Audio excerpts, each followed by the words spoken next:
Pemangku hajat pada malam hari ini, Alhamdulillah yang berbahagia Bapak Haji AG Sunjaya dan Ibu Hajah Dr. Leli Resna SPKJK dengan manaqib Sultanul Aulia, semoga beliau berdua beserta keluarga besarnya selalu mendapatkan perlindungan dari Allah Subhanahu wa taala, dipanjangkan usianya, disehatkan badannya, diluaskan rezekinya, dimudahkan Amin. segala urusannya, Amin. dikabulkan hajat-hajatnya, dan Amin. dibahagiakan kehidupan dunia dan akhiratnya. Amin, Amin. Allahumma amin. Juga untuk kita semuanya, ikhwan wal akhwat rahimakumullah. Mengutip firman Allah di dalam Al-Quran, tepatnya di dalam surat Al-Ahzab ayat yang ke-6. Di situ Allah Subhanahu wa taala memberikan informasi dan petunjuk kepada kita. Ayat itu berbunyi, An-nabiyyu aula bil mu'minin min anfusihim wa azwajuhu ummahatuhum ila akhiril ayah. Yang artinya Nabi itu lebih utama, lebih diutamakan dari orang-orang mukmin dibandingkan dengan mereka sendiri. Dan istri-istri Nabi adalah ibu-ibu bagi mereka. Para sahabat mengikuti perintah dan petunjuk dari Allah ketika Rasulullah Shallallahu Alaihi Wasallam, ketika Nabi membuat satu keputusan, maka keputusan dari Nabi ini lebih diutamakan daripada keputusannya sendiri. Dan para sahabat sangat menjunjung tinggi dan melaksanakan perintah dari Allah Subhanahu wa taala ini. Jadi ketika kehendak Rasulullah Shallallahu alaihi wasallam dinyatakan, maka para sahabat itu mengutamakan kehendak nabinya Rasulullah Shallallahu alaihi wasallam daripada kehendaknya sendiri. Kemudian di dalam ayat itu juga diterangkan bahwa istri-istri Nabi itu adalah merupakan ibu dari orang mukmin. Di sini jelas bahwa keterangan Al-Quran itu ibu dari orang-orang mukmin, Ummul Mukminin, berarti Nabi itu sebagai Abul Mukminin,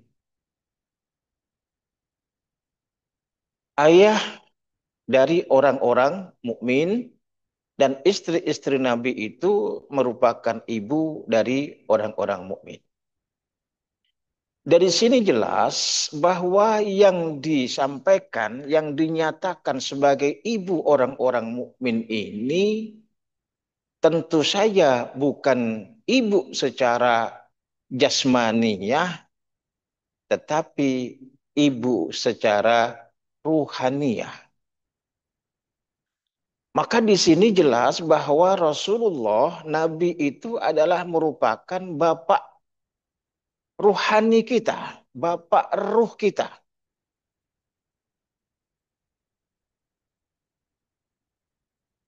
Maka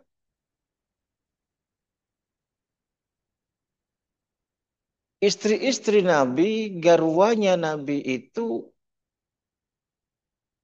adalah ibu kita secara rohani dan Rasulullah atau Nabi itu bapak dari ruh kita.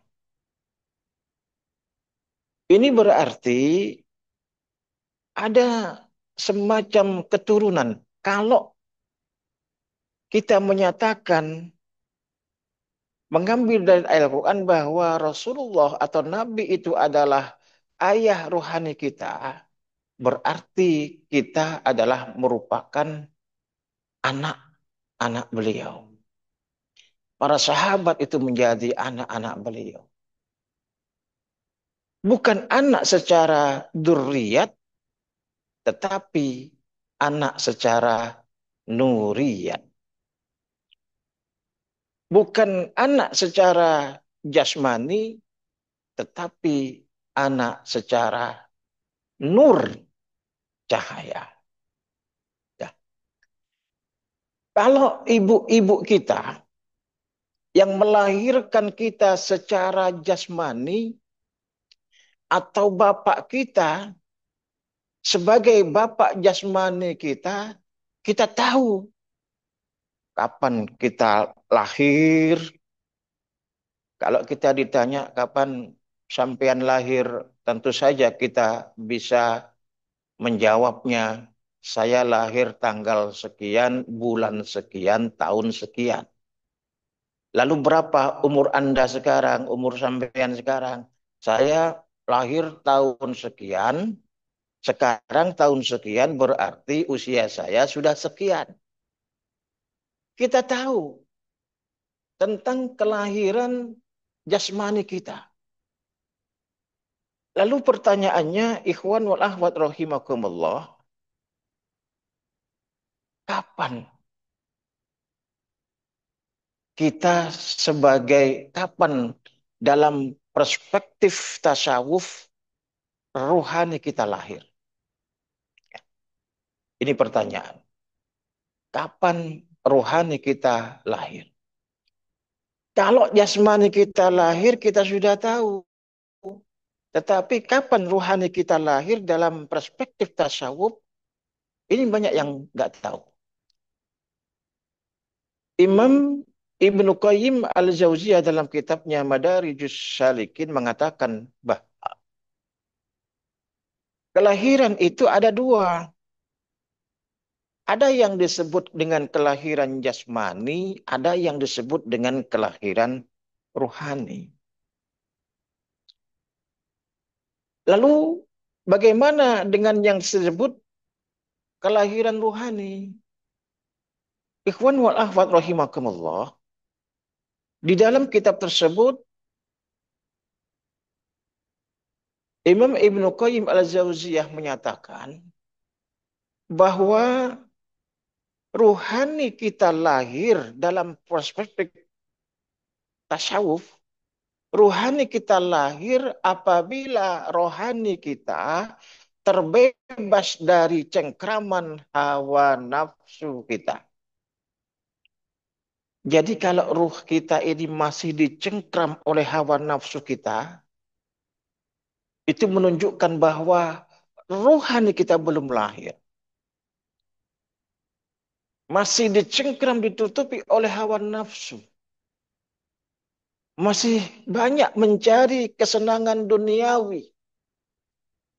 Yang dicari itu senang saja. Yang dicari itu menuruti hawa nafsunya saja. Maka orang yang seperti ini dalam pandangan Ibnu Qayyim Al-Jauziyah, ruhnya belum lahir. Maka ketika ruh kita ini terbebas dari cengkraman nafsu, maka saat itulah ruhani yang ada di dalam diri kita itu lahir. Artinya gini, ikhwan wal akhwat rahimakumullah. Ruhani kita dinyatakan lahir dalam perspektif tasawuf apabila kita sudah mendapatkan talqin dzikir. Maka ketika kita mendapatkan talqin dzikir, maka saat itulah ruh kita lahir dan hidup. Maka Bang Abah pernah menyatakan bahwa orang yang ditalqin dzikir itu hakikatnya menghidupkan sesuatu yang mati. Ruhnya menjadi hidup.